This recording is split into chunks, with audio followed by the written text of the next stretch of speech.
You see, in the doctrine of election, this so-called debate, the argument is not whether God elects.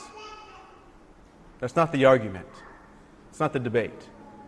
The question is the basis of His election. The question is, why does He elect? Or on what basis does He choose? I want you to think about something with me.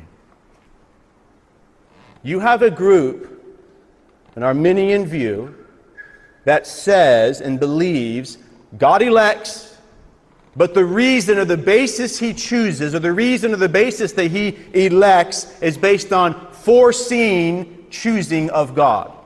In other words, they believe that God looks into the future and can see all things, and He sees that they, in and of themselves, will choose Him, and based on them choosing Him, He now elects them.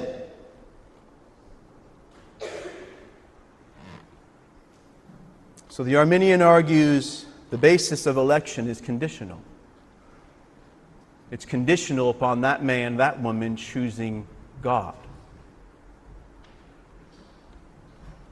Now, if that's true, which I do not believe that it is, but go with the thought for a second. If that is true, why in the world would Paul point to that doctrine there as a motivation to bring out humility in you, to bring out compassion in you, to bring out love in you? You see, if the reason I have been chosen is because I chose God on my own, that does not breed humility in me. It separates me from those who did not choose, because I chose Him, I figured it out, I wanted Him, I saw my sin, I understood it more, and therefore I'm elect.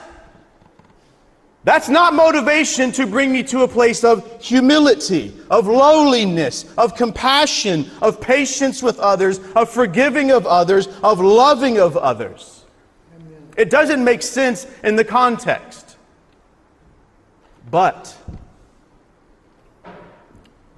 if the basis of God's election is not found in me,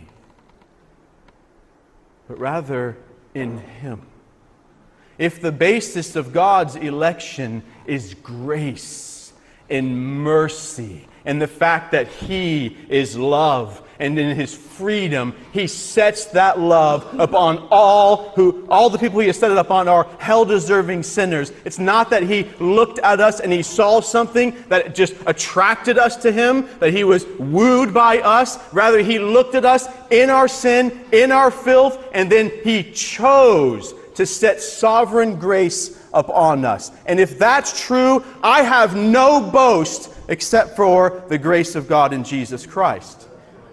Now, if that's true, that is motivating in humility. That is motivating in compassion towards other people, in patience towards other people. Why? Oh, He was compassionate to a wretch like me. He was so patient with a wretch like me. He forgave me in the cost of His own Son. He set His love upon me, not because I'm lovable, but because He is love.